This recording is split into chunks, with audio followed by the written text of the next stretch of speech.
Somehow, some way, we've got to do it. We've got to get together as creative people. You know, back in the 60s here in the States, it was creative people that brought the word through music. It was creative people that brought everything when it came to change, when it comes to technology and things. It was creative people. It's not a brilliant mind until the creative mind says, go out and do it. Okay, here's our chance. Let's go out and do it. Let's collaborate. Unplugged, because we will always say yes to creativity. Totally uncut, because we all make mistakes. So turn it into a tool. This is Arroe Unplugged. Do you ever just page through a magazine? Oh, here's an interesting story. The latest edition of People magazine features Fergie. Do you remember Fergie? Yeah, Prince Andrew's ex-wife. Fergie, all over the tabloids in the 1980s. Man, we would get those National Enquirers and Sun magazine.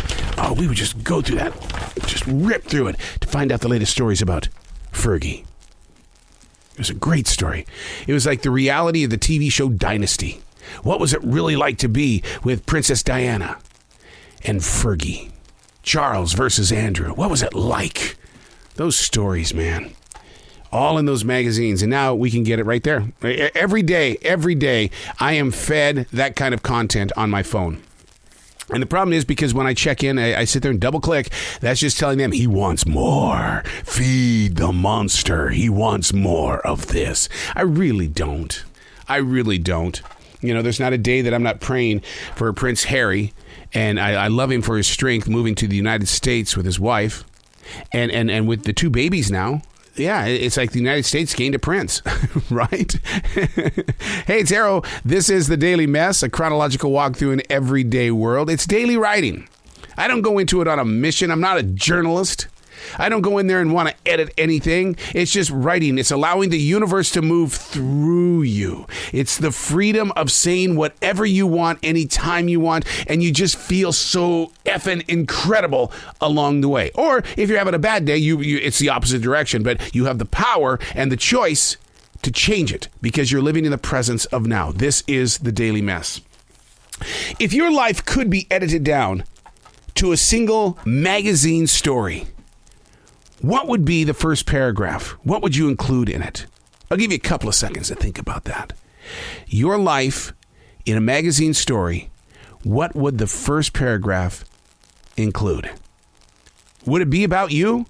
Does it have to be about you? Rolling Stone magazine, which has been with me for years. I've loved this magazine. It usually, takes up 3 or 4 pages to tell the story, and then it's continued somewhere in the back if you're big enough. See, that's the part of the story that most readers never reach. Now, social media, they play a different game. It's a little bit worse. Mainly because of these damn pop-up advertisements. I mean, every time I go on to get a story, it's like, another pop-up ad. I get 3 to 4 paragraphs into the story, and it's like, I gotta go. And I feel so sorry for that writer because they took the time and the energy to create this story, but those pop-up ads, it's like, I gotta go. It's not worth it anymore. So that first paragraph means a lot to the story. So does the headline. But the headline, basically people who create headlines are liars.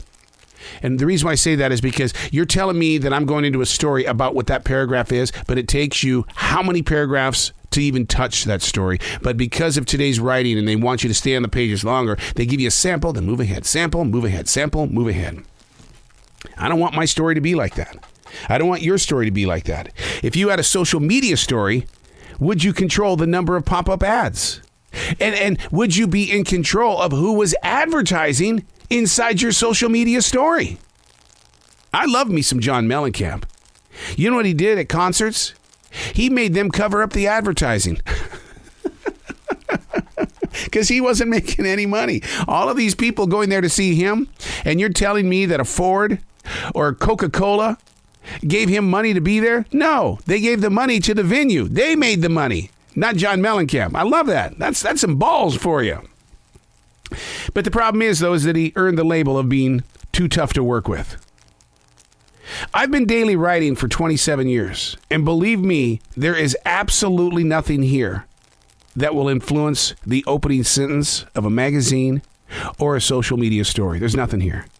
It's just a poet who happens to write in a forest in South Charlotte, North Carolina.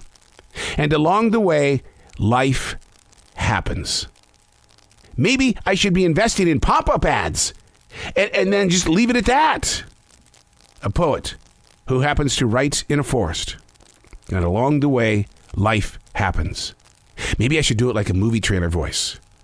A poet who happens to write in a forest. And along the way, life happens.